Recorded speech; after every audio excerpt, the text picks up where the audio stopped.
So many people are upset about capitalism. I've spent no time actually learning about the system that is capitalism. I don't think you have to sit down and read a book about how the system functions. I think one of the easiest ways to learn about the system is to learn from people who are trying to teach people about the system in order to use the system. These books are well read. These books, Rich Dad Poor Dad, you might have heard about them, you might not have heard about them. And whenever I talk about being financially literate, a lot of people get upset, especially people who don't like capitalism. But it's very hard for you as a person to function under the system that is capitalism if you don't understand it. You don't have to actively harm people in capitalism intentionally, the way that a lot of people do when they start to make good amounts of money. That's a choice you can make to some degree. You can limit your amount of harm. But if you don't learn how to function within the system that is capitalism, you will be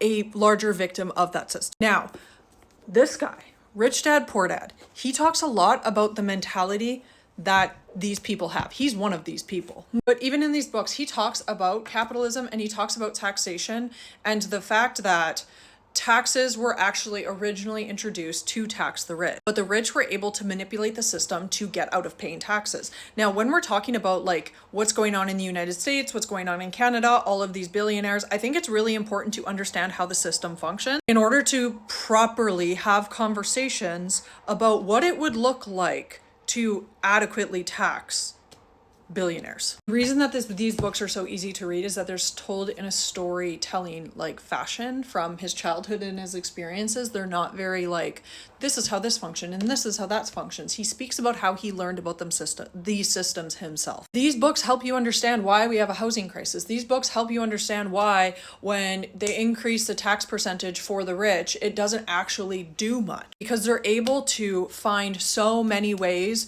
to get tax breaks. Like majority of wealthy people do not actually hold their wealth under their own name. They have trust funds, they have corporations. Like so many times when I've dated affluent men, like their car is not registered under their name. The car that they use is registered under their business. If you were to sue that man because something happened, you can't touch any of his financial assets because they're not under his name. He is not a rich man. Like Jeff Bezos on paper, not a rich man. Jeff Bezos, the company, rich. Now, and these books, he has so many of them. So there's Rich Dad, Poor Dad, the first one, Cash Flow Quadrant, A Guide to Investing, and like these are all notes. And then Think and Grow Rich.